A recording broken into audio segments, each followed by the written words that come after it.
Well, it's almost like the Vancouver Canucks knew that this show would be airing tonight. I am Rob Fai, and welcome inside the Hubcast Media Studios as we bring you a very special edition of The Nation. Now, usually this is a Canuck post-game show, but tonight we decided we'd just fire up the old machines and get caught up. But boy, we didn't know that there would be so much activity down at Rogers Arena just a couple hours ago, and it is very polarizing, isn't it? The signing of Tanner Paterson to a 3-year contract with an average salary of above $3 million. So I want to hear from you tonight. We will open up the Toyo Tires fan line right now. We'll put up that phone number in a moment's time. But don't forget, tonight's show is a very big show. There's a phone number for you right behind you. Don't forget, after you call, that number, that secondary number there down at the bottom, let me use my finger there. Don't forget to write that one in because you're going to need that 11-digit code just to make sure that you can get in, and we will have you on this show here tonight ready to rock. Whether you want to be seen or whether you just want to be heard, that option remains yours. Now, Jeff Paterson, who is everywhere, everywhere in Vancouver right now. He'll stop by in about 15 minutes time. Samantha Chang of the broadcast is going to stop by. And if you're a baseball fan, well, we didn't know how busy it was going to be today, but we've decided to bring in former Major Leaguer, former World Series champion Ryan Dempster into the conversation. The pride of Gibsons, BC, going to stop by because in addition to the news of the NHL's Canucks today, Major League Baseball making its way to Dunedin. The Toronto Blue Jays opening up their home schedule against the Anaheim Angels, now known as the Los Angeles Angels. And we'll talk all things baseball before this hour is done. Let's get to the trivia. Want to win some swag? I got you. So too do the friends at Logo Pro Sports. Our question today, as always, is Vancouver Canucks centric. We'll get to the year in review in a second because I want to just put it out there. Brought to you by Move Health and Wellness. Let's get to the conversation right here, right now. Who was the first person in Vancouver Canuck history to score a goal, there it is, an overtime goal in the postseason? Which Vancouver Canuck player became the first player to score an overtime goal in the playoffs? That's not as easy as you think it is. And I can tell you, I already know the answer, and it is not a guy that you would assume would be the guy to pot the winner in overtime to help the Vancouver Canucks. But again, we will select somebody, and they will receive a prize pack, some swag from our good friends, Kurt and everybody over at Logo Pro Sports. And yeah, I'll tell you this, it's some good stuff. I think we got a website coming up where we're going to be able to actually sell some of our Nation merchandise. So even if you don't win, we'll still have a way that we can get you swagged out just in time for the summer. Now, you can interact with us tonight. If you want to do it on YouTube, Facebook Live, Twitch, wherever you find this show tonight, don't forget that you can engage with us, but we'd also like to open up the phone lines to you. The Toyo Tires fan line is now officially open, and your calls will stop whatever I'm doing. You call, I make sure you get through. It hasn't changed much from Rob Fai Nation Radio. There's our number right there. The questions: what do you think of the Thatcher Demko signing? It's been a couple of weeks since we talked about the Vancouver Canucks. How do you think they're managing the COVID-19? What did you think of Bonnie Henry's assessment and how it differed from Francesco's? I mean, there is a lot of meat on the bone here. Considering it's been, about 2 weeks since you and I got together, let's make sure that we can talk about all of it tonight. Now, very quickly, before we get to our first call, I just want to kind of talk about this season in review because there's a lot of things that have happened since the Canucks left the bubble in Las Vegas last year. I mean, remember that? We all figured that it was just going to be, I guess, gravy. I mean, that's a team that was a game away from the Western Conference Final a year ago. A couple of signings that we thought would happen didn't. Tyler Toffoli ended up in Montreal. I mean, you see players going to Calgary left, right, and center. Troy Stetcher ends up in Detroit. And all of a sudden, everybody in Vancouver was saying, well, wait a second, this isn't what we signed up for. Now, yes, Nate Schmidt did come from Vegas at a deal that some lauded Jim Benning for, but at the end of the day, we knew once the season started, this was going to be a different-looking team. We hoped. We crossed our legs, we crossed our fingers, we crossed our eyes, we did everything we could to try and bring good luck to Thatcher Demko, who, along with Braden Holtby, was going to be the tandem to try and keep the momentum going from the bubble last year in Edmonton. But things didn't go well for the Vancouver Canucks early, did they? And that's when the wagons started circling for Jim Benning, and then for Francesco, and then for anybody associated with the Vancouver Canucks organization because it wasn't what it was. Now, there's a faction of fans out there that would suggest you got to know that that was coming, that the bubble was just that, and it was bursting. And if you take the bigger body of work and look at the Vancouver Canucks over the last 3-4 years, they were what they thought they were, and we were what they thought they were. But you know what? The problem with believing and really thinking that your team is better than they are is when the reality hits and you look around and you realize they're not that good, that the young players are still a year or two away, that even the veterans that were around aren't living up to the hype. And that was I guess you would call it the terrible combination in the first 20, 25 games of the season, is you had youthful players looking youthful and older players looking old and lethargic. That's before you get into Louis Eriksson. That's before you get into Jake Virtanen. And that's before you get into everything that was all over this Vancouver Canuck like egg on the face. But they got hot for a little while. Thatcher got crazy hot. And then within the last week signed a 5-year, $25 million contract. Now, I said on this very show, I remember saying it, that if Thatcher Demko hadn't got it as hot as he got, he was going to sign somewhere in the $3.5 million range. I truly believe that because he got that pistol hot in the month of March, he ended up making an extra $1 million per year, and he probably bought himself an extra year of term. So at the end of the day, Thatcher, once he signs that 5-year, $5 million contract, or 25, pardon me, everybody thought that was a pretty good signing. So you'd think that maybe there's going to be a little momentum for Jim Benning. And then today happens. Today, Tanner Pearson gets signed. Now, if you know Tanner Pearson, he's a great locker room guy. He's a guy that after everything that happened last year with the Vancouver Canucks and their inability to sign people in the offseason, they didn't want to relive that. That's common knowledge. We all know that. But the problem is, now you're looking at a guy who's in his late 20s, and by the time this contract is done, is going to be 31 years old with a cap hit of over $3 million per year. It's going to leave them after this cap hit with $23 million by my math, and you've got to sign two of the biggest players in franchise history, or at least in the recent era of Vancouver Canuck hockey. So, does that mean that there's a bridge deal to be had by one or both of those players? And what are you doing with Travis Green? Now, Travis isn't one of those guys that's on the books. And there is a small portion of people that think that maybe that deal's already done and that the Canucks just haven't announced it. But I got to tell you, in this day and age, you can't keep that news under wraps for very long. So there is a question or two still to be had. But my question to you tonight is, what do you think of the Tanner Pearson signing? I've been on social media for the last couple of moments, and I can assure you, just before we turned on the cameras here, there weren't a lot of people that were fans of it. They didn't like the signing. But I think in this day and age, I actually don't think it's the worst signing. We're so snake-bitten by what we have seen over the last couple of years when it comes to signing those above the age of 28 that we are just absolutely scorned. But if you look back and peel back the onion layers here, yeah, you know what? In the first year, he's got a full no trade. And in the second year, he's got a 7-team. And then in the last year, there's a little flexibility where they can get him out if they need to. But again, they're going to backload that contract anyway. I think Jim Benning had to. As crazy as that sounds, I think because of the mistakes that he made 6 to 8 months ago, this is the residual. This is the movement that he basically had to make. And Tanner Pearson, as you heard from a couple of people in this market, wasn't going to sign for less than $3 million. Rick Dhaliwal's been screaming and banging that drum for weeks, if not months. And today, that comes to fruition. He ends up signing with an AAV of $3.25 million. Looking right now into the inbox, Facebook Live, there's a couple of people, Lee BK, saying maybe Green is asking for big money, knowing that Aquilini won't pay the asking price, thus not reaching a deal and getting out of Vancouver. I've also said, and I appreciate that feedback in the inbox, I've also said that Travis Green does want to be here. This is an upside team. You still got one of the best young, exciting defensemen. I still will stand by Quinn Hughes, Elias Paterson, Brock Besser, Bo Horvat. This is a good nucleus that's going to be around. And now you got a pretty good goaltender in Thatcher Demko. There's a lot of coaches that would want this job in Vancouver despite what's going on upstairs. And I don't think that Travis Green is trying to make his retirement fund on this particular contract. He might want a little more term. He might have wanted to get it done by now.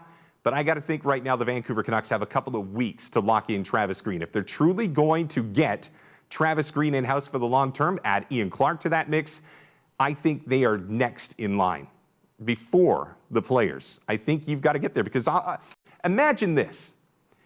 You're both Elias Pettersson and you're Quinn Hughes, and you're sitting down with J.P. Barry and you're getting ready to talk the talk. What's one of the first questions that you're going to ask before you get to the dollars and cents? What's one of the first questions you're going to ask? You know what it is if I'm their agent?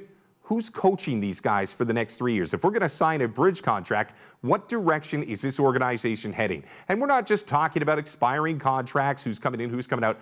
Who's the leader of this team? Who's coaching this team? That's a big question.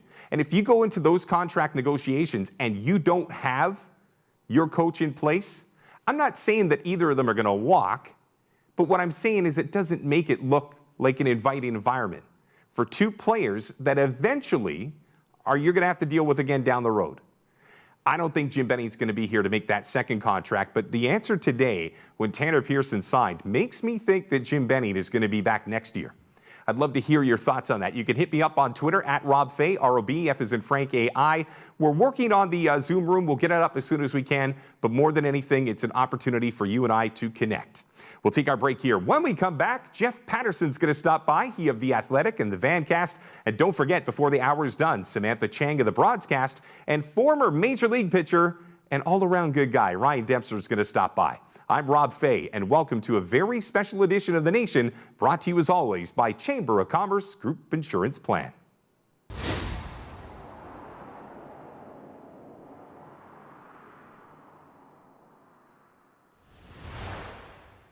You won't find two businesses with the same challenges, but you will find 30,000 businesses with the same benefits. Chambers Plan Employee Benefits. It's the #1 plan in Canada because it evolves with the way we work and live. Chambers Plan now comes with professional consulting on key financial, legal, and HR issues, and Teladoc telemedicine services included in every health option.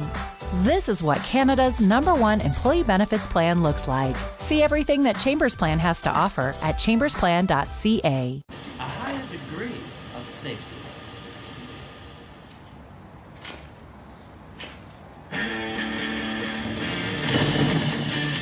Since 1945, Toyo Tires has been making quality products. It doesn't matter where you go or what you do.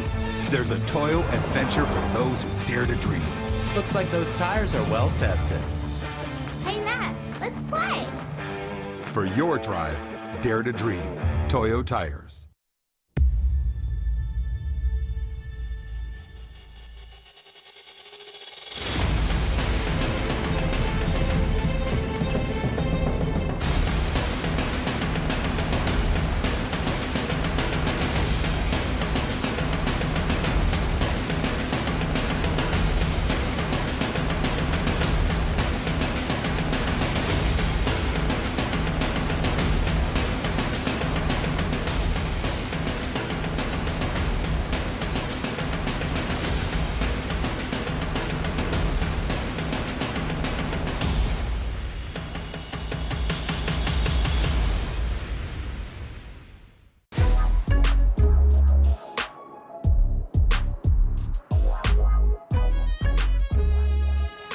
Well, back here in the Hubcast Media Studios, I am Rob Fai, and welcome back to a special edition of The Nation. No, this isn't your typical Canuck post-game show tonight, but isn't that something? In the early afternoon, the Vancouver Canucks coming out with some news about Tanner Paterson, and that immediately put this show right in the conversation about where you can get down and get your information on the Vancouver Canucks. About a minute away from Jeff Paterson, but before we do that, it's been a while since I've done this, but let's very quickly get to the out-of-town scoreboard, see how the rest of the teams in the North Division are faring. And, of course, it's brought to you by our good friend Savvy Singh. This is a crazy real estate market. I didn't realize it was going to get this hot this quick. You might be sitting on a fortune and not even know it. Make sure that Savvy Singh and his real estate consulting firm can get down in Yo Town and make sure that they can let you know what the market's doing, when you should be making your move to get your maximum return. There's his contact information. You can also go to robfai.ca and click on the link, and you'll get directed right to Savvy Singh. All right, the out-of-town scoreboard, again, miss not having Canuck games to talk about, but we're looking at the 17th, apparently. We'll get to that with J-Pat in a second. Jets double up on the Habitant 4-2. That is two teams right there that you assume are going to get in.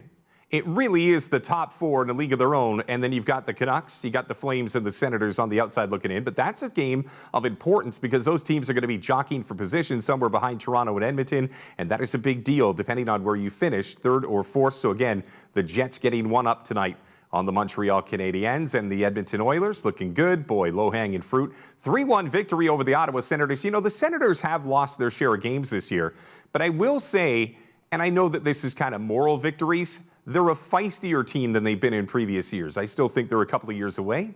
Sounds like another team more local to us, but I like the way they play. But unfortunately tonight they come up short on Edmonton, who's looking good, and they look like a formidable foe to the Toronto Maple Leafs, who right now are pulling away in the North Division. A guy that we won't let pull away, despite the fact that he is on pretty much every show in the Lower Mainland, brought to you by dogpartners.ca. Joining us now, Jeff Paterson. And J-Pat, today, when all of a sudden I saw the news about Tanner Pearson, I said, boy, am I glad that I got Jeff on the old show tonight. So first and foremost, welcome back into the nation. And what did you make of the signing today? How you doing, Jeff? Yeah, this kind of feels like a reunion show. It's been that long. I know. Look, this has been a puzzling day for me, Rob, around the Tanner Pearson signing. I guess I need to hear from Jim Benning when he addresses the media on Friday morning.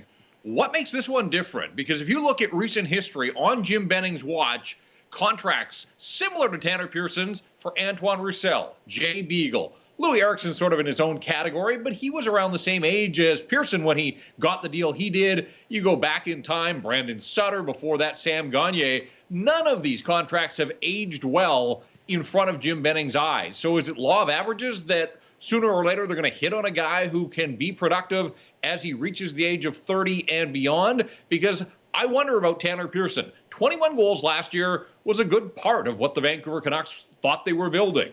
A year later, it's been a disappointing season for Pearson and for a number of the Vancouver Canucks. And of course, this is all prior to what's gone on here in the last couple of weeks with COVID. But Tanner Pearson, 6 goals in 33 games. That's not enough for a top 6 forward. And beyond that, it's 1 goal in his last 14 games. So he's been streaky in his time here in Vancouver. And maybe this is just a blip, but the Canucks are rolling the dice here. I mean, that's not an insignificant contract. Nearly $10 million to commit to a guy who's going to turn 29 in August. And what if this is the start of the decline? Then what are you paying for? And ultimately, what is he going to be to the Vancouver Canucks when they get to this magical, mythical 2-year window that we were told by the general manager a month ago? You know, then what? Like, where is he in the depth chart? If he's down in the bottom 6 by then it feels to me like he's going to be more of those guys that I just mentioned that have been overpaid, have underproduced. And so I have some concerns. There are certainly some red flags for me about a player like Tanner Pearson who, and you alluded to it, good in the locker room, low maintenance. Yes, he's got Stanley Cup pedigree, and the Canucks were quick to point that out in their press release today. But it's not about what you do in the locker room. Ultimately, you're paid for what you do on the ice. There's got to be a bottom line element to all of it. And this has been a highly disappointing season for a guy who is situated in the team's top 6. What would you say when it comes to that decision-making process? Because Jim Benning, as usual, is getting raked over the coals right now by Canuck Nation. But I would assume that Francesco's in on this decision. John Weisbrod's in on this conversation. I mean, it can't just be Jim Benning, although he's going to face the media tomorrow morning. How do you think those conversations go where you say to Francesco, hey, by the way, because to me the timing's off on this one, we need to spend $3 million per year plus 3.25 on him to get this done. What's with the timing, and how do you think that conversation went?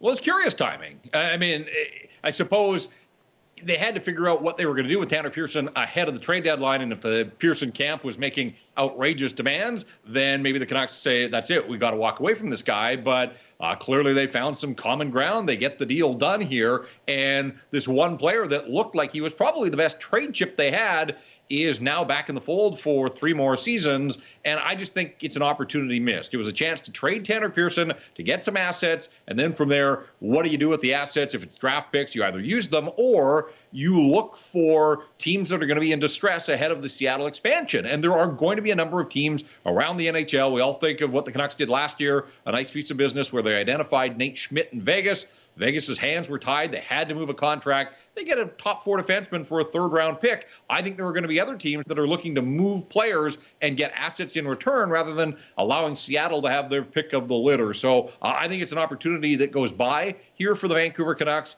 and now they have to be banking on, and they are banking on, Tanner Pearson being productive. I do wonder if there was sort of the idea of, look, they got roasted last October when all of those pending unrestricted free agents walked out the door. And Jim Benning's probably thinking, like, I don't have the appetite to go down that road and get lambasted again by the fan base. But there have to be some people in the front office of the Canucks who are wondering, like, we got ripped last October because we let guys walk away. Now we re-sign a piece, and we're getting ripped for that. We can't win, but that's the problem. They can't win. They can't win on the ice, and I'm not sure that they can win with this roster that they've got. And so I look at it and I say, like, why are you trying to keep the band together here? This clearly wasn't good enough. This team, even before COVID, they weren't going to be a playoff team, and so change is needed. And we know that in the bottom six, they've got to find a way to get out from under some of the contracts that are impeding other players. Sure, they're going to integrate Vasily Podkolzin next season. And look, I'm excited to see him. And he certainly gives every sign that he's going to be a good pro for a lot of years for the Vancouver Canucks. But there's going to be growing pains. Let's be honest. We've seen that with Nils Höglander. Höglander's been good. And when you think of the good news stories in a dark season, you've got Thatcher Demko, you've got Höglander, you've got Brock Besser. There have been a couple. But even in saying that with Nils Höglander, the coach himself said, look, this guy hit a wall. It's probably going to happen with Podkolzin as well. It's a ton to expect, these young guys to step right in and absolutely dominate in the National Hockey League. So Podkolzin comes along. That's great. But otherwise, you're looking at a whole lot more of what the Canucks have served up this season, because most of the players are under contract for next year. So can they get out from under some of those contracts? We know that finesse and being nimble when it comes to contracts, that has not been the strong suit of this front office for the Vancouver Canucks. So they've got their work cut out for them to try to create some cap space. It'll give them some flexibility to try to improve, because the group that they've got here, not good enough. And if they come back with essentially the same group, guess what? I think it's probably pretty predictable what the results will look like a year from now. There's no doubt about it. I couldn't agree with you more. I want to talk a little bit, and I know that this is kind of a moving target, phrase that's often used, but there is rumor that April 17th is when the NHL is trying to bring the Canucks back into the fray. And again, there's a lot of variables that go into that decision-making process. But in the event that they do come back, somebody put this question to me a little bit earlier today, and I said, I'll save that for you. Who do you think would have a tougher time coming back? And we don't know how hard these players were hit by COVID. Would it be Thatcher Demko, or would it be somebody like Brock Besser? Besser was having a great season, a campaign where he was on record numbers for his career. Thatcher had just broken out, was having a tremendous March. Is it a goaltending? Would it be tougher for a goaltender to get his legs back, or maybe a forward who was on a great pace? And it's all speculation on my part, because, as you say, we just don't know how they've been impacted. Besser somehow is among that very small group that hasn't shown up on the NHL COVID list. But if you're a goaltender and you are off skates for weeks at a time, I would think that would be tough to get back up to NHL speed, the feel of pucks again, facing elite level shooters, and yet at the same time, some of these guys, the ones that have been hit hard, I do wonder about their conditioning. They're probably going to get a couple of practices. And then that day, April 17th, for a lot of reasons, Rob, that does kind of feel like the target now. It's the Toronto Maple Leafs in town here in Vancouver. So the Canucks wouldn't have to travel. They would be given as much lead-up time as possible without leaving town. And it's the early game, Hockey Night in Canada. We know what that game means to the network and sponsors and everything else. And let's be honest, outside of William Nylander, the Leafs really haven't been impacted by COVID. And I don't think that they want to be disrupted and get knocked off, their schedule. So I think for a number of reasons, that game looks like it has some potential to be the target date for the Canucks to return. But, who knows who will be available? Will it be primarily the NHL team? Will it be some of the NHL with taxi squad guys, perhaps some call-ups from Utica? Like, what kind of lineup are the Canucks going to be able to cobble together? And what kind of lineup will Travis Green have at his disposal to face a Leafs team that, hasn't skipped a beat here? They're going to be up against it. But I do think at some point the Canucks are going to resume playing, and you're just going to have to pick a date. And so why not that Saturday game, Hockey Night in Canada, against the Toronto Maple Leafs? But it may not be a pretty night of hockey for the Vancouver Canucks. A couple of days ago, a lot of people in this city were clamoring for the NHL to just shut down the Vancouver Canucks. And you know what? When you have 15 and then 16 and 17 and 18, it tugs at the heartstrings. Like, guys, take the pressure off of them and just let them get healthy. But now that there is light at the end of the COVID tunnel and these players look to be coming back, is this the right decision by the NHL? Because they never wavered. They said, we're not even going to look at postponing these guys for the rest of the season. Do you think in the long-term game that was the right decision by the NHL? Well, ultimately, it is big business, and we know that the league like the Canucks weren't going to make the playoffs, but some of these teams that they're playing are still playing for playoff seeding and home ice advantage, even though there aren't fans, and I'm not sure how big the advantage ultimately will be. But the business of hockey does have to move forward, and the league has to find four teams from each division to make up the playoff tournament. So I'm not surprised that the league has always sort of held to that messaging that, yeah, they're going to do whatever they can to get the Canucks back up and running. Will they complete their schedule? I don't know. They've got 4 games against Ottawa that are completely inconsequential. They have no playoff bearing whatsoever. And the way Calgary is in a nosedive now, it certainly doesn't look like the Flames are going to be a playoff team, and the Canucks still have 4 left with the Calgary Flames. So could you scrap those games perhaps?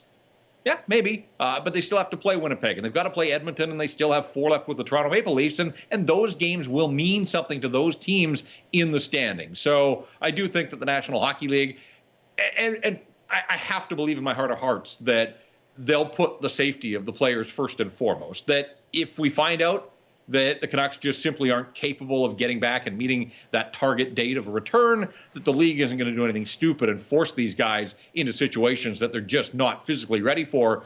In addition to Jim Benning, we're going to hear from the Canucks team physician, Dr. Jim Bavard, tomorrow, and I think we'll start to get some answers about the symptoms that these players have experienced and some of the conditions, and maybe some clarity on some of the stories about IV drips and those types of things. And so we may get a better indication and a picture tomorrow from the Canucks team physician about the readiness of some of these players. Nobody added to the COVID list today. That's the good news. Now we're waiting to see when will some of these players come off that COVID list and see it go down from 19 to 15 and eventually down, hopefully, to 0. Although when you think of Nate Schmidt and Jake Virtanen among the later ones added, they may not be ready when the team gets up and running, but I do think that we'll get to a point where there are enough players on this NHL roster that they'll be able to assemble a team.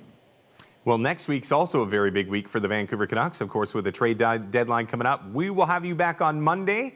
But more importantly, I just want to say congratulations. You've been the hottest guy in the media across the board this week. I can't find a channel where you're not on it. So I'm happy to see you getting lots of work. And more than anything, I appreciate you're still swinging by the nation. So we'll do this again on Monday, Jeff. Hey, Nation was first and foremost. You were one of the first phone calls I got. So always appreciate part of the Nation. Yeah, it's been fun, and some other opportunities have presented themselves. And on a day like today, no shortage of things to talk about. And that's what I love doing, talking about the Vancouver Canucks. Good. Well, we'll do it again on Monday. Thanks for doing this, J-Pat. You bet. There he is, Jeff Paterson, from his lush, lavish home in North Vancouver. I said I saw him on another show earlier. I think it was yesterday. And he was doing it in front of his fireplace again. I said, how has this guy not parlayed this into a sponsorship with a fireplace company? Like, come on, man. All right, we'll take our break here. When we come back, we're going to just keep on talking Vancouver Canucks. We're going to get into some of your texts that have come through. You guys have a lot of stuff that's going on. You guys want to talk a little bit more about Jim Benning. The Fire Benning crew is definitely in our chat rooms right now. Again, you just heard from J-Pat, but on the other side, Samantha Chang of the broadcast will join us. And then at about 7:45, former Major League pitcher Ryan Dempster will stop by. I'm Rob Fai, and you're watching The Nation, brought to you as always by Chamber of Commerce Group Insurance Plan. Back in a moment.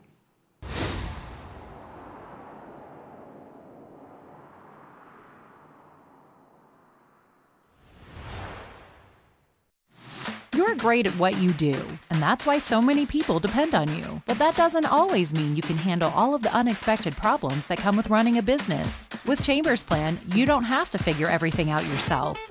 The plan now comes with extra benefits for owners, like professional consulting on key financial, legal, and HR issues.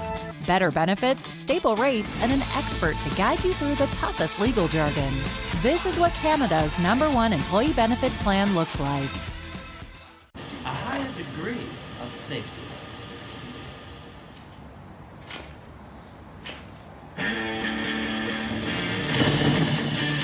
Since 1945, Toyo Tires has been making quality products. It doesn't matter where you go or what you do. There's a Toyo adventure for those who dare to dream. Looks like those tires are well tested. Hey, Matt, let's play. For your drive, dare to dream. Toyo Tires.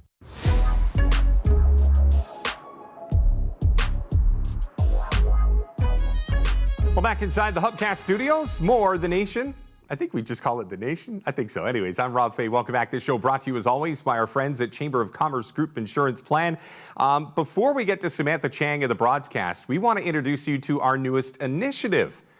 This has been an unbelievable year, actually just a little bit over a year since COVID struck us and really dropped many of us to our knees. Some of us have even lost loved ones.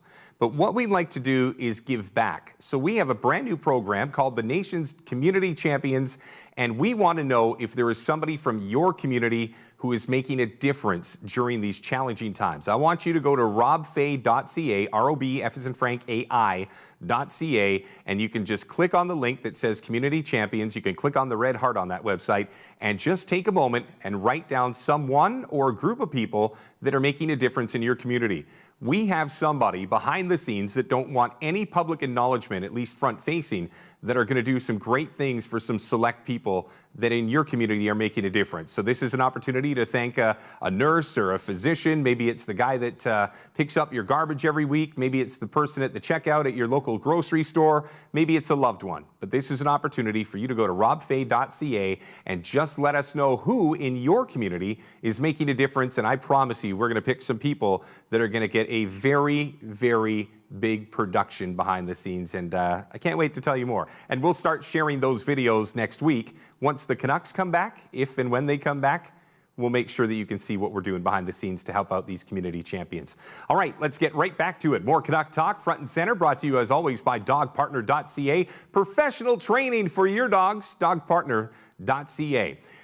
She goes by the name of Samantha Chang, 1/5 of the broadcast, and it is nice to catch up with you, Sam. There you are. Long time no talk. How's things going in your world tonight? It's good, Rob. Long time no see. I know. It's kind of weird being back in the studio, and it was funny. They said, dude, you wore all black. I'm top to bottom black, and I was just so happy, and I've also put on a couple of pounds, so this is quasi-slimming. That button's fighting the good fight tonight. Sam, let's talk about another person that's fighting the good fight tonight, Jim Benning, because the announcement of Tanner Pearson obviously had some eyebrows raised at the term, at the AAV. What were your first thoughts when you saw that news coming out today that Tanner Pearson's going to be sticking around for the next 3 seasons? I had a really good laugh. I think what I compared it to was like being on a road trip with my dad when I was little, and we, like, everyone in the car would know that we were lost, and he would be like, no, we're like definitely on the right route. That's actually a pretty good analogy. I think right now there's a part of me that says, you know what, there's bigger fish to fry, there's bigger things to worry about. But, you know, simple math on this team, I just don't think you can have these kind of expenses right now. Like, you've actually got to buckle down, because if not, you just put it into the same mixing bowl as some of those contracts are going to be expiring soon. And to me, I understand the person, and I'm very happy for Tanner Pearson, but to me, it just won't, and it probably won't make sense in 2022, 2023, even more so. But Sam, let's get to the bigger picture, because you and I haven't talked for a couple of weeks. I actually didn't mind the Thatcher Demko contract at all. I thought 5 years at $5 million per was a pretty good deal for a guy that's going to be the franchise goaltender now. What did you think of that contract? Yeah, I didn't mind the deal. You know, for goaltenders, it's a little bit of voodoo. So ideally, you'd like to see a shorter contract, but for the type of goaltender he is, and if he continues at the pace that he's been going, it's a totally fine deal. And I would go so far as to say it's a good deal, assuming he continues this play through 5 years. And you know what? Again, I love the word voodoo because it is what it is. But I think if Ian Clark's around, then you know what? You're probably going to play the over on Thatcher Demko. But that's a question right now. Ian Clark, as we see these contracts now starting to get handed out, which is, again, timing-wise, a little surprising. Maybe more so with Pearson than it was with Demko. But still, no head coach contract extension. Ian Clark is still in the wind. You getting nervous at this point? I think I've been nervous the entire season, Rob. You know, you hear these comments about how, oh, well, maybe they're not handing out the contracts because of cash flow issues, because of money issues. Well, you're now seeing Demko's contract, you're seeing Pearson's contract. Pearson's contract makes no sense. They've got $22 million tied up between Eriksson, Pearson, Beagle, Roussel, Holtby. You've got Myers and Schmidt as the only returning defensemen, and you have to sign Paterson and Hughes, and you don't have a lot of space to do it. And then on top of that, you throw in the question of the coaching. And once again, as we say I feel like I say this every time I'm on here, no one knows what the plan is.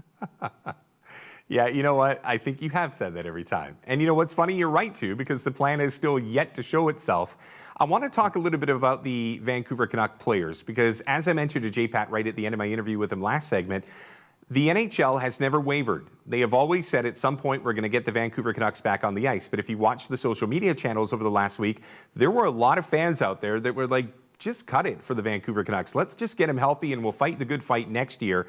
In addition to your thoughts on the NHL staying steadfast on their decision to eventually get him back, do you think that if the Canucks were able to come back and then fight the good fight, win or lose, just show that they're competing and that they're playing with heart and with grit, that they might capture this city more than they've ever before? Because if you remember, just before COVID struck them, 4-game losing streak, people were calling them a bunch of bums. But if they come back from this COVID experience and play hard, do they recalibrate with the fan base in Vancouver?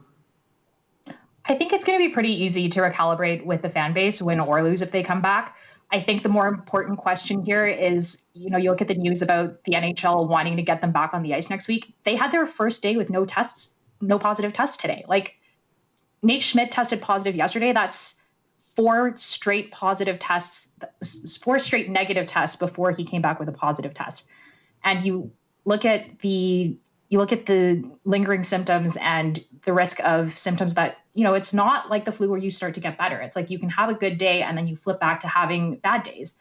I don't see how you can look at how long this team has been off the ice and think that they should get back on the ice in the next week and that they should finish off the season with 56 games and not extend the time frame at all. Like, that makes no sense to me.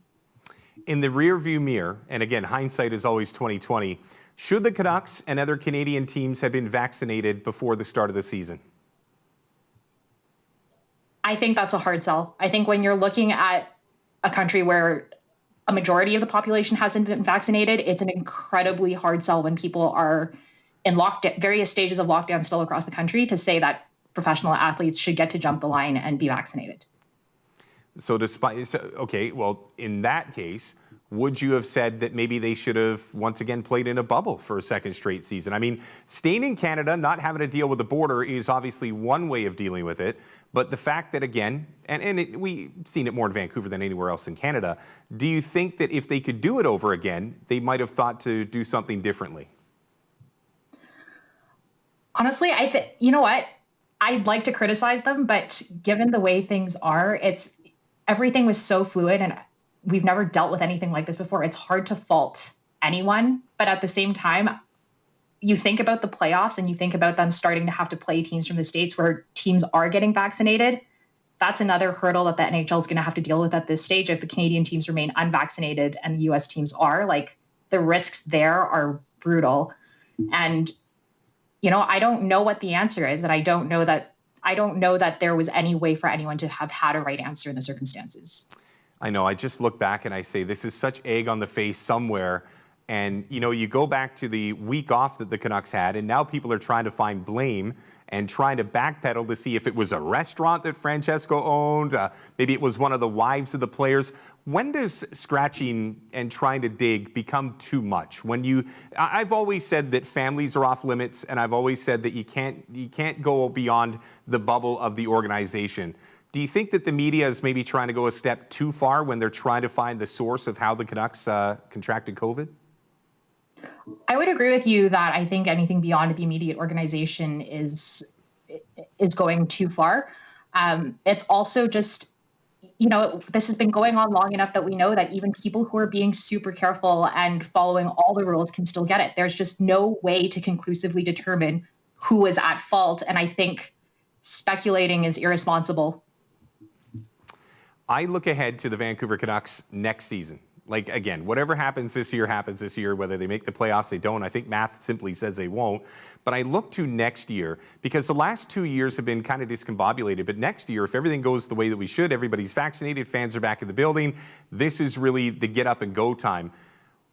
I know that you don't know what the plan is for the Vancouver Canucks, but hopefully you'll have Paterson locked in, Demko locked in. Who knows what they're going to do with Brock Besser? Quinn Hughes is going to be there.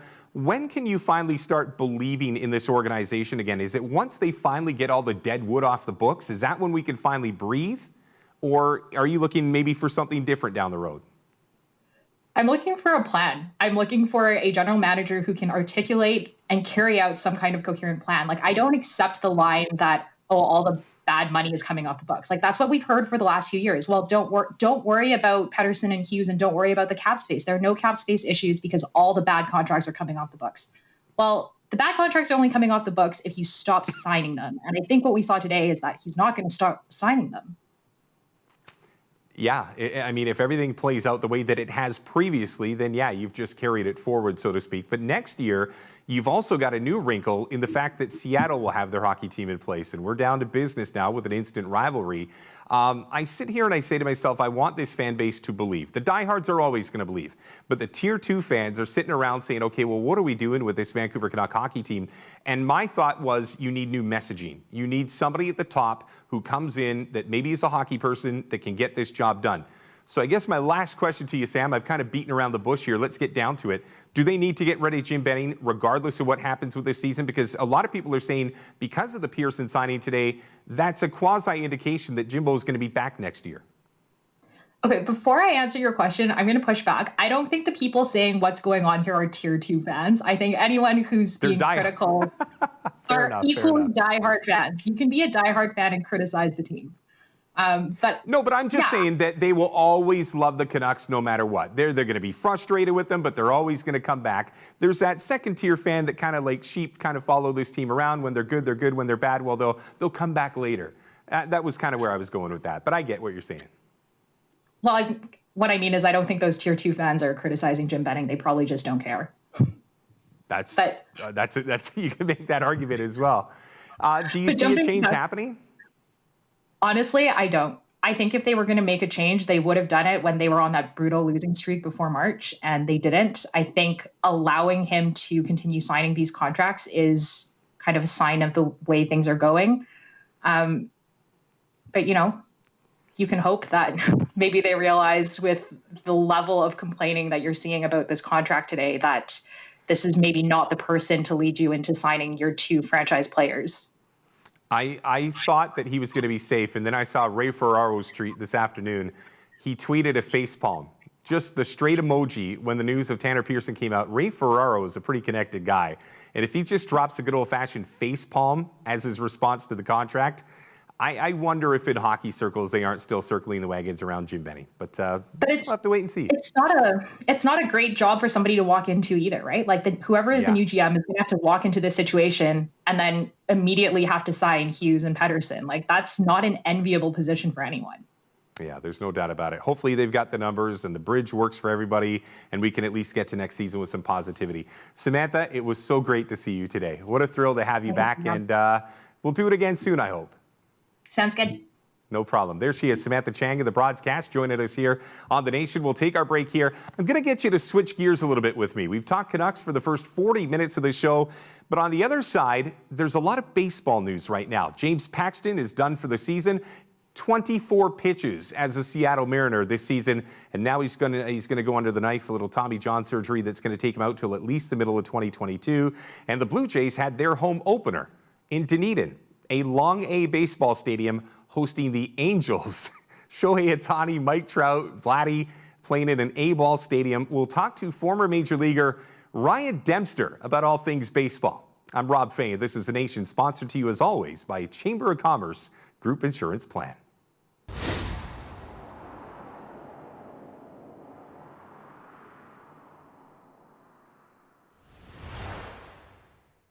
Your employees work hard, and some of your employees are working 2 jobs at once. Make double duty a little easier with Chambers Plan. On top of a full suite of employee benefits, all Chambers Plan health options come with Teladoc telemedicine services. A doctor can meet with you, write a prescription, and send it to your pharmacy of choice. Better benefits, stable rates, and a video call with a doctor who can confirm it's only a rash. This is what Canada's #1 employee benefits plan looks like.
Back here in the Hubcast studios, I'm Rob Fai. Final segment of this episode of The Nation. Appreciate you logging on. We've had some great numbers tonight and some fantastic conversation going on in a number of different chat rooms, whether you're watching tonight on YouTube, Facebook Live, Twitch, wherever you watch your social media. We are thrilled that you stopped by. And again, we'll be back on Monday and then the following Thursday to bring you all Canuck coverage. Again, we've got the trade deadline coming up in just a few days, so we'll bring back the usual suspects and break down everything in the National Hockey League.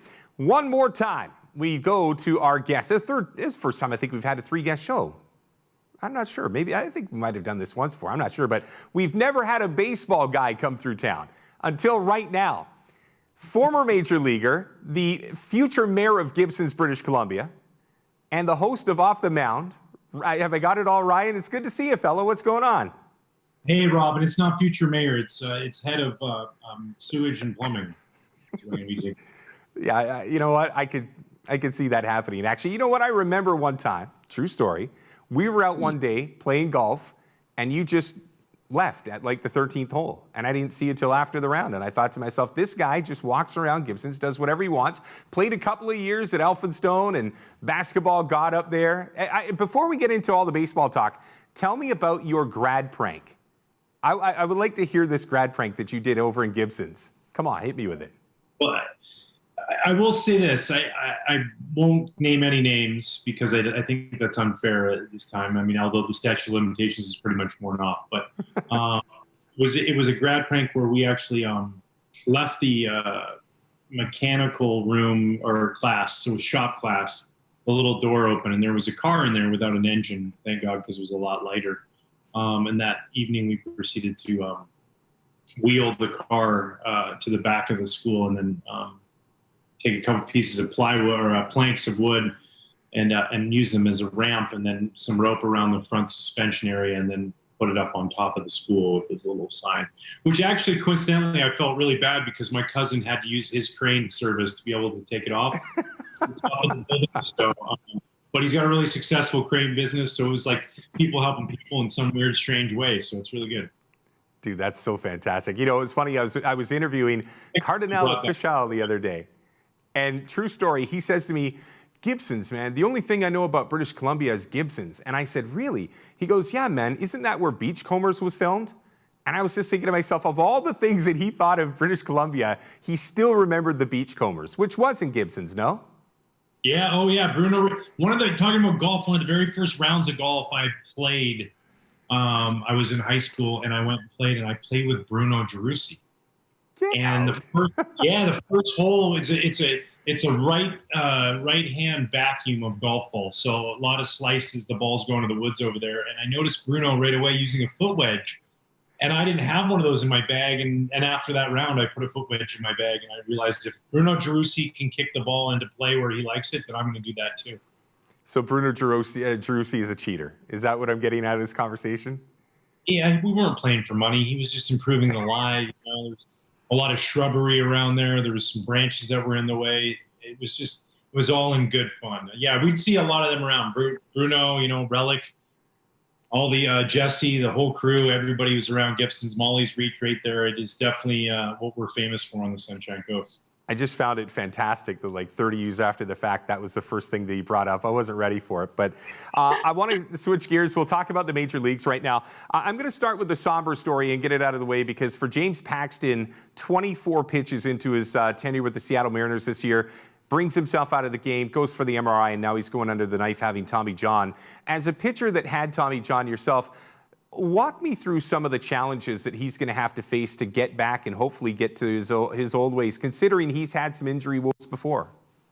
Yeah, it's a bummer. It really is because, you know, he's such a bright, you know, future. He's got, you know, this power arm and back with the Mariners where he started. And it's unfortunate that happened after battling through all the back stuff last year and dealing with those issues. Tommy John is so refined now that I feel like it might be some sort of blessing in disguise. You know, it can add, you know, for me, I had Tommy John and I pitched another 10 years in the big leagues. So, but the number one thing you got to do whenever you have that surgery is rehab. It's crush the rehab. Don't miss days. Don't take it for granted.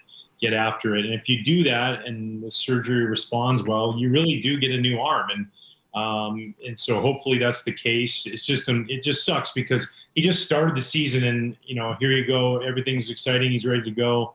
And boom, that happens. So it's always sucks when you see that happen to somebody, and it's a real bummer when you see a good Canadian kid like him go down with that. Do you think, Ryan, that because last year was a truncated season and now they're going to try to get this 162, that there's going to be challenges with pitchers' arms? And I'm not saying that had anything to do with James Paxton, but trying to lengthen these guys once again. Is it going to be too much tax on the bullpen, or are some starters going to have to buck up here? Yeah, I think it's unfamiliar territory for everybody. You're talking about teams that have never had to deal with this before. The most I think any starters made last year, not including the playoffs, was 12. So you're looking at I think the innings leader was like 84 with Lance Lynn. So it's not a lot of innings. And when you take into effect of the start and stop of last year, then not throwing a lot of innings, and it's really kind of just set a lot of these guys back in a big way. And so how do you manage that? Extra guys in the rotation, maybe skipping a guy every once in a while, taking your time to build them up.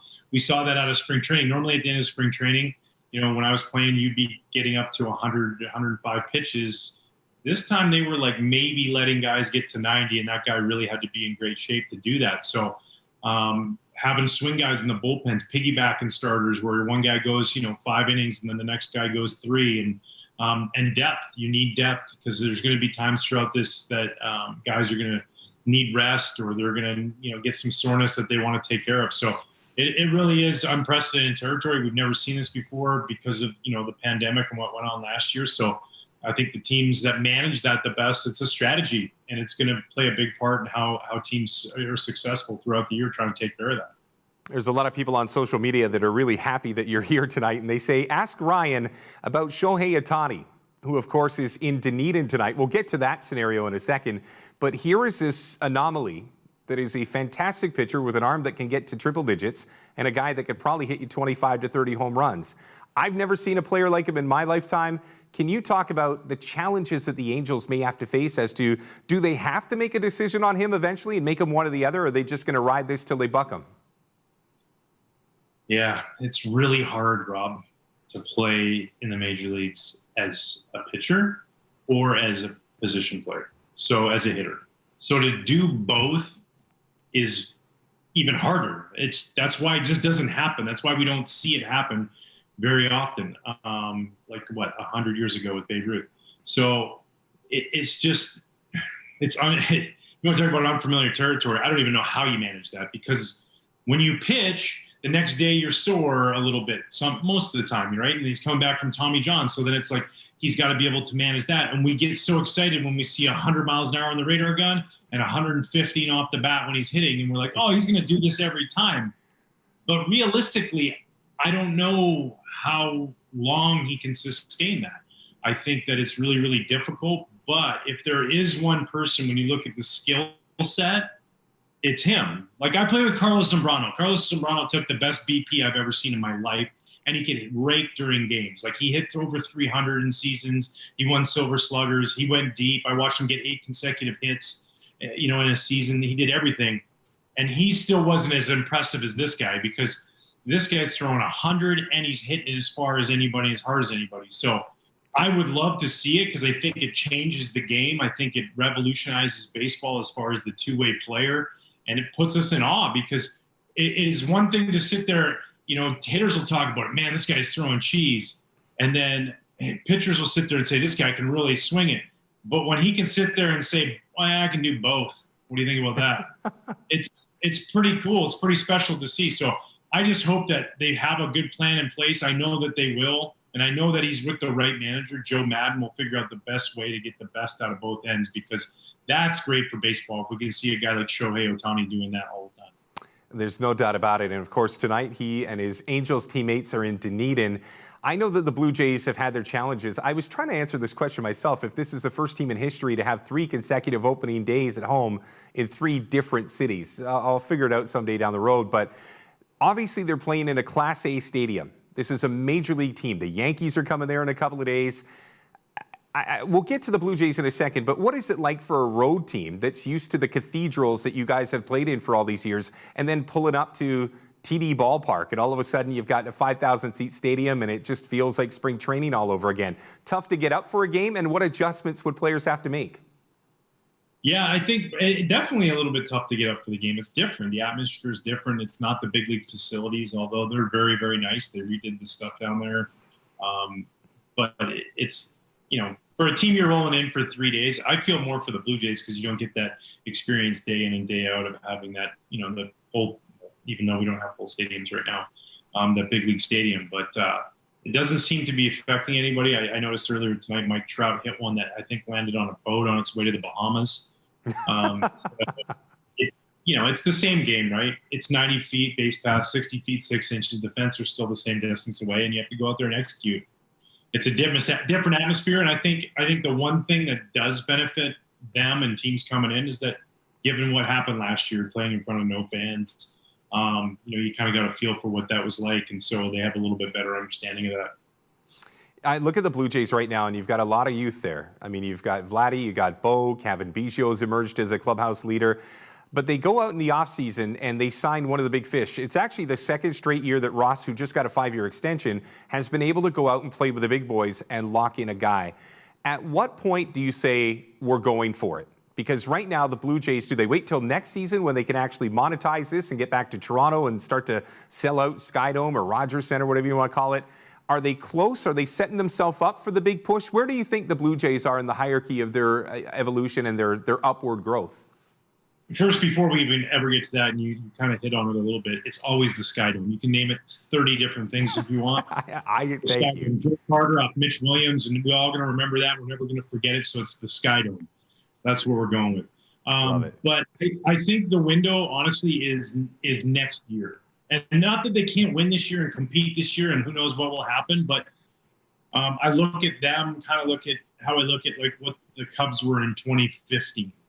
Before they won the World Series in 2016. You had this influx of great young position players, all the guys you mentioned, signing George Springer, bringing Marcus Semien in. You have all these good position players, and you have some good pitching. You have Ryu, who can be great when he's on. He's a number one when he's pitching like he's capable of pitching. And then you lack the depth. So if somebody goes down or you have injuries, you need good pitching. Look at it every year in and year out. The best teams in the playoffs, the last 4 standing, and usually the last 2 at the end are always the ones with the best starting pitching. So you need that, and you need a good bullpen. And they have those pieces. It's just there's not a lot of depth behind them. And then also what you do is you give seasoning and time for some of the younger guys, the Nate Pearsons, to make their way in the league.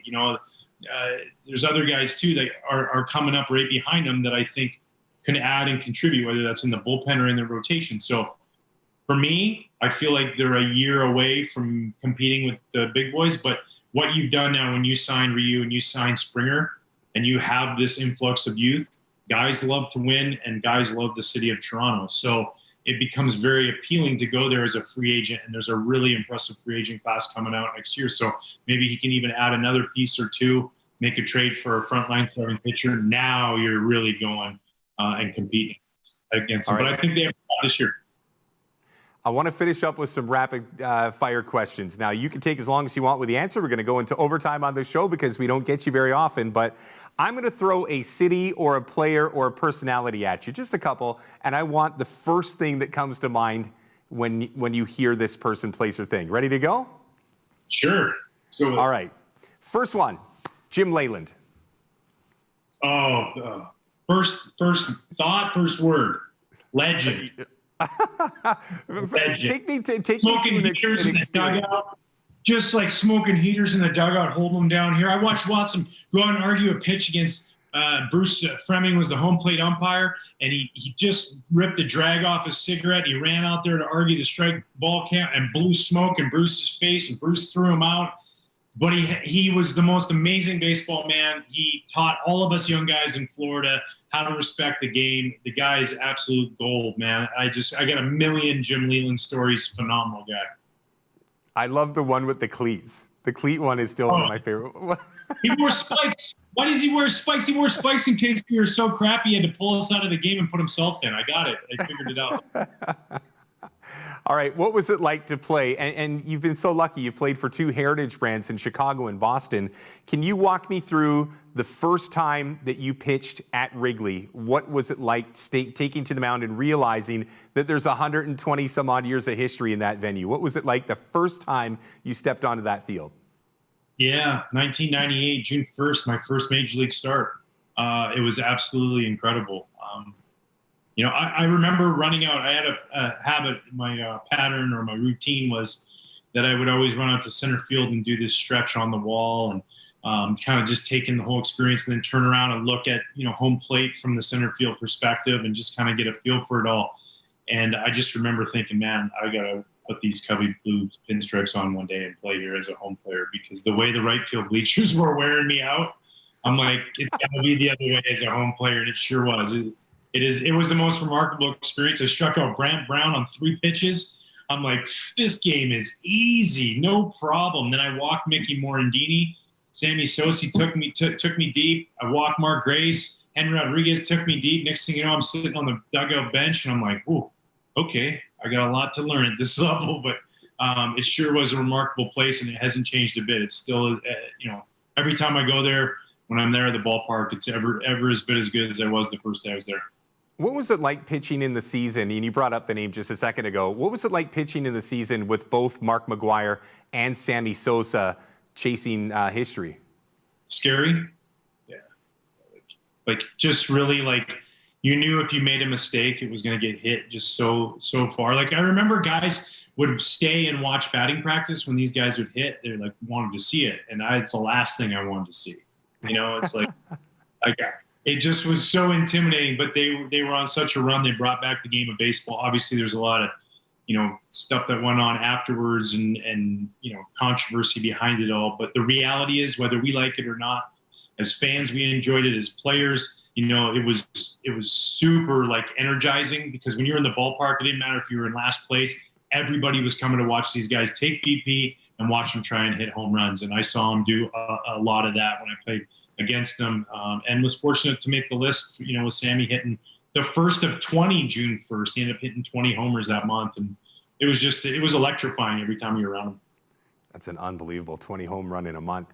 I want to talk about, and I ask this of all of my guests, take me to one time in your career where you found yourself in a situation, be it at the field or, at a party or something, where you thought to yourself, how did I get here? Like maybe it was a celebrity sighting, or you were in an experience where you're just like, how the heck did I get to this moment? Wow. To be honest with you, I think the All-Star game in 2000. I'm 23 years old, and I was just talking to my son about this the other day, and it was something I struggled with in my career. My whole life, from the time I was a little kid, I was going to be a Major League Baseball player. I mean, from the time I was 4. Telling my career day when I'm in 7th grade and telling my 7th grade teacher I'm going to be a Major League Baseball player. And he put his hand on my shoulder. That's great, Ryan. That's really great. But what about a firefighter like your dad, too? That's pretty good. But I always believed it, and I believed it. And then when I got to the big leagues, I couldn't believe I was there. I think I really struggled with the fact that I was good enough to compete with these guys and be good enough. It was a battle all the time, believing in myself enough when I was out there. Now all of a sudden I go to the All-Star game and I'm in this locker room with, the Randy Johnsons, the Gary Sheffields, the, go around the list, the Maddoxes, the Glavins, Bobby Cox, my manager, you got Jeff Bagwell, Craig Biggio. It's like, holy cow, what am I doing in this locker room with all these guys? And I remember having kind of that look on my face, and Shane Reynolds, the right-handed pitcher, who's also on the team, he looked at me, and I kind of looked at him like, this is unreal. He goes, it's because you belong here, man. Right on. Congratulations. And I was just like, wow, this is a pretty special moment. Because not too long before that, Rob, I was taking the ferry from Gibson's over to Horseshoe Bay. It wasn't like 20 years later. It was like just a few years ago I was doing that, and here I am in this moment. So that was definitely the moment for me where it was just super surreal, and I had to pinch myself. I know that you've lived in a couple of different places, Arizona, Chicago. This is still home, is it not? Yeah. Oh, God, absolutely. Yeah.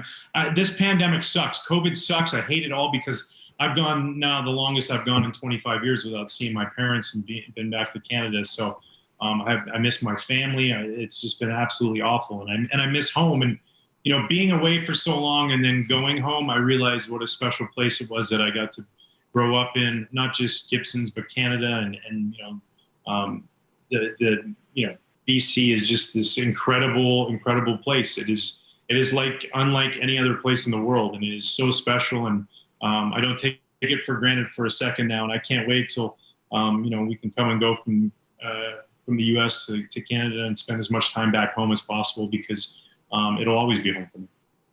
And very quickly back into the inbox, people are like, what's Ryan up to now? If they only knew. Why don't you tell them what's going on in the world of Ryan Dempster? Oh, man. Yeah, we're just moving along with some TV stuff with Marquee Sports Network, and I still do MLB Network stuff. Calling games. I get the chance to do 40 games, and you can see by this giant banner that I put behind me. It's actually here. I never put that for the show. I wore the show for the shirt for the show, and then I realized I know. I'm just double dipping right now as much as I can. But we're doing Off the Mound. Off the Mound is much like you're doing right here, a late night talk show, just kind of having fun with players and celebrities and guests, and talking stories and sharing moments and trying to humanize the player a little bit. You know, we get so caught up all the time with the fact that they're superstars and they're athletes, and we put them on this pedestal, and that's great for what they do. But we also got to remember who they are and that they're humans. And on every guy that's out there throwing, you know, you always try to remember there's a mom and dad that's watching them and feeling for their pain when they don't do well, or they're smiling when they're doing well. And if we can just remember that, maybe in moments where things aren't necessarily going right? Like a guy strikes out with a bases loaded and we boo him. I get it that booing's part of the game. Boo the opposing best player on the opposing team. Boo the guy for not going down the line. But because a guy made an out, like he didn't go up to bat and say, you know what I'm going to do right here? I'm going to strike out. Like I never threw a pitch and said, I feel like giving up a grand slam right now. You know, like that was never the motivation. It was always to try and succeed. But unfortunately, one person has to win and one person has to lose. So with Off the Mound, we're really trying to drive that home, and appreciate you being a big part of it. For anybody who doesn't know this, or has ever had a chance to watch any episodes or any clips of Off the Mound, Rob Fai is the voice of the intro of Off the Mound. He does an unbelievable job bringing me in. And I can't wait every week when we get the edits to see what kind of intro you're going to. I saw one the other day, a repeat the other day, fresh off of getting wardrobe advice, fashion advice from Richard Simmons. Was incredible. I just love it so much. I appreciate you and everything you're doing too, man. It's awesome. Thank you. Well, I'll tell you this.